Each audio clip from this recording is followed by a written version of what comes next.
আসসালামু আলাইকুম। ওয়ালাইকুম আসসালাম ওয়া রাহমাতুল্লাহি ওয়া বারাকাতুহু। কেমন আছেন? আলহামদুলিল্লাহ। সামনে কোন দল ক্ষমতায় আসলে বাংলাদেশের মানুষ একটি দুর্নীতিমুক্ত চাঁদামুক্ত দেশ পাবে?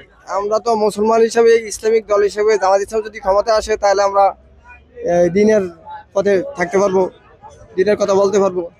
জামাত ইসলাম কি চাঁদাবাজি করে না? যে না, মনে হয় না। প্রমাণ আছে আপনার কাছে? আমার কাছে প্রমাণ আছে। দুর্নীতি করে না? করে না। বলেন তো দেখি প্রমাণ কি আছে দুর্নীতি করে না? দুর্নীতি যদি করতো তাহলে এই বাংলাদেশের যে 5 শীর্ষ নেতারে ফাঁসি দিছে, ওনাদের বিরুদ্ধে ফখরুদ্দিন মঈনুদ্দিনের আমলে 2 পয়সার দুর্নীতি পায় নাই। যদি তাদের বিরুদ্ধে দুর্নীতি পাওয়া যেত তাহলে বুঝতাম যে হ্যাঁ, জামাত ইসলাম দুর্নীতি করে। বুঝছেন? আপনি কোন দলকে জামাত ইসলামকে সমর্থন করি, সেই হিসাবে জামাত ইসলামের সমর্থন করি। ঠিক আছে, আসসালামু আলাইকুম।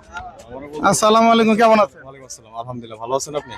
আলহামদুলিল্লাহ। সামনে কোন দল ক্ষমতায় আসলে বাংলাদেশের মানুষ শান্তিতে থাকতে পারবে? অবশ্যই আমরা চাবো যে আল্লাহ রাসূলের দেওয়া প্রতিষ্ঠাকারী যে খেলাফতের দল প্রতিষ্ঠিত হোক, এবং সেটা বর্তমানে আমরা যা দেখতেছি বাংলাদেশ জামাত ইসলামের ভিতর সেই চেতনাটা আছে।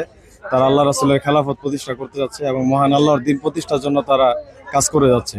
আমার বিশ্বাস তারা যদি আসে, দেশে ইসলামিক রাষ্ট্র কায়েম হবে, কোরআনের সংবিধানের মাধ্যমে দেশ চলবে ইনশাল্লাহ। আমরা মা বোন এরাতে শুরু করে আমরা যারা আছি সবাই ভালো থাকতে পারবো ইনশাল্লাহ, আমার বিশ্বাস।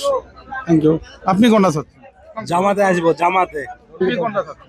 আমিও জামাত চাই, জামাত মনে করি ভালো, তারা আপনি ভোট আল্লাহর দিবেন না পথে। এমনি চাচ্ছেন?